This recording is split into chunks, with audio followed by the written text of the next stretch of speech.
বিশ্বের সবচেয়ে প্রাচীন ধর্মগুলির মধ্যে হিন্দু ধর্ম অন্যতম, যাকে সনাতন ধর্ম নামে অভিহিত করা হয়। পৃথিবীর সব প্রাণী, সমস্ত বস্তুরই রয়েছে নিজস্ব ধর্ম। হিন্দু এবং সনাতন এই দুই শব্দই মূলত শুনতে পাওয়া যায়, কিন্তু এগুলো কি আদৌ একই?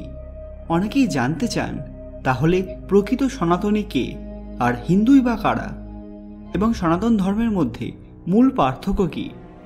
ভিডিওতে এগোনোর আগে আপনি যদি এখনও আমাদের চ্যানেলটি সাবস্ক্রাইব না করে থাকেন তাহলে এক্ষুনি করে নিন, কারণ আমরা প্রতি সপ্তাহে এইরকমই আকর্ষণীয় ভিডিও এনে থাকি। সভ্যতার আদিতে মানুষের একটাই পরিচয় ছিল, তা হলো মানব জাতি।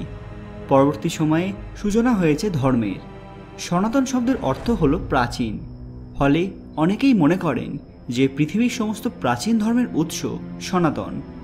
এর কোনো একক প্রতিষ্ঠাতা নেই, অনাদিকাল থেকেই এই পরম্পরা চলে আসছে।